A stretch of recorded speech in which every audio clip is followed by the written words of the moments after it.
नमस्कार, आप देख रहे हैं यच भारत न्यूज। यच भारत न्यूज में आपका स्वागत है। आपको लिए करते हैं सुल्तानपुर के लोहरा मऊ मंदिर धाम में। मंदिर में लोगों को प्रसाद चढ़ाते हुए आपने कई बार देखा होगा, लेकिन यूपी के सुल्तानपुर जिले में लोहरा भवानी के मंदिर में अलग है।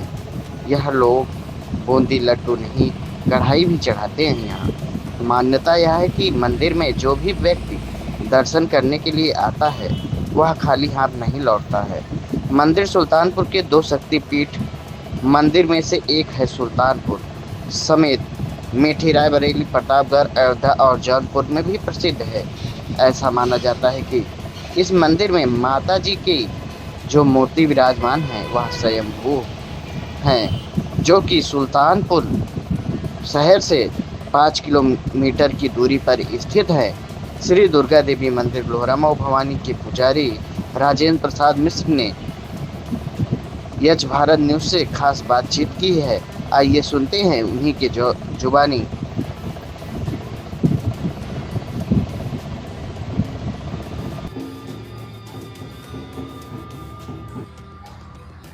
भगवान श्री रामचंद्र जी के श्री ज्येष्ठ पुत्र जो कि कुश नगरी से सुल्तानपुर जाना जाता है, आज उस मैं स्थान पर पहुंचा हूं लोहरा मऊ धाम पे। यहाँ के मूल निवासी हैं, मैं इनसे बात करता हूं कि इस लोहरा मऊ मंदिर धाम की क्या विशेषताएं हैं। मैं इसी पे आज चर्चा करूंगा इनसे। जी, आपका नाम क्या है? आलोक तिवारी। जो लोहरा मऊ मंदिर जो धाम है, ये कैसे माता जी यहाँ उत्पन्न हुई? ये माता रानी द्वापर में आई है। जब कंस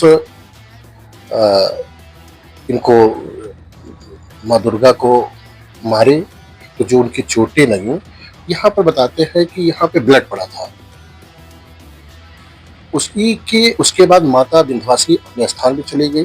तब से ये माता विंध्यवासिनी के रूप में ये प्रकट हुई। यह गांव धर्मदासपुर है।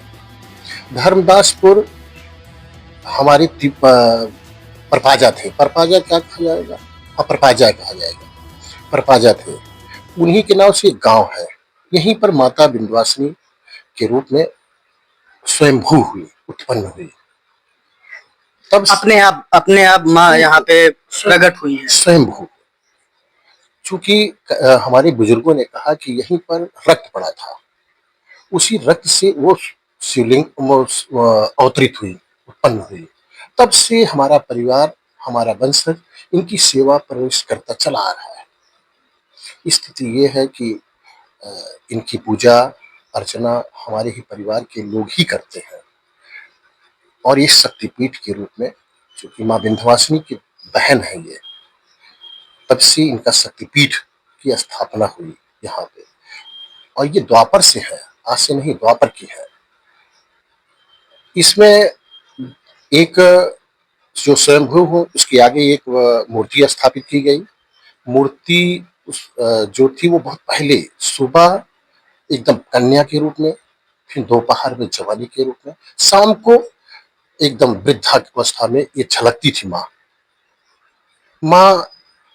इसी तरीके चलता रहा। तो हमारे बुजुर्गों ने कहा कि यहाँ पे एक फौजी आया था, वो माता रानी को खंडित कर दिया और वो तुरंत सही हो गया। तो उसके बाद वो खंडित होने के बाद दूसरी मूर्ति की स्थापना यहाँ की गई। आगे माँ का जो स्वरूप देख रहे हैं, ये स्थापित की गई। पीछे स्वयंभू है, उसके ऊपर एक पत्थर पर बनी हुई है, स्वयं अपनी प्रकट हुई है, उनके त्रिनेत्र दिखाई दे रहा है। स्थिति है कि यहाँ पे एक मान्यता है, सावन के महीने में भव्य मेला लगता है 4 दिन। शोक सोमवार भी मेला यहाँ लगता है। नवरात्र में खूब ज्यादा भीड़ होती है, 9 दिन खूब अच्छी तरीके से भीड़ होती है। जो लोग जो भी मांगते हैं, भगवान माता रानी उनको सब कुछ देती है। स्थिति ये है कि यहाँ पे बचपन से ही लोगों का मुंडन होता है, संस्कार होता है, यहाँ गुरधनिया चढ़ता है। माता रानी का अगर इसमें परिक्रमा, कोई भी मान्यता आप मांग लेंगे तो वो स्वयं माई आपको दे देंगे। यही है, ये माता रानी की यहाँ की कृपा है। ये थे हमारे साथ आलोक तिवारी, जो कि लोहरा मऊ धाम के मूल निवासी हैं। इनका साफ तौर पर कहना है कि यहाँ के जो दर्शनार्थी आते हैं, कोई धनिया चढ़ाता है या कोई कढ़ाई देता है या घंटा चढ़ा करके अपनी मन्नत को पूरा करता है। आशीष मिश्रा, सुल्तानपुर।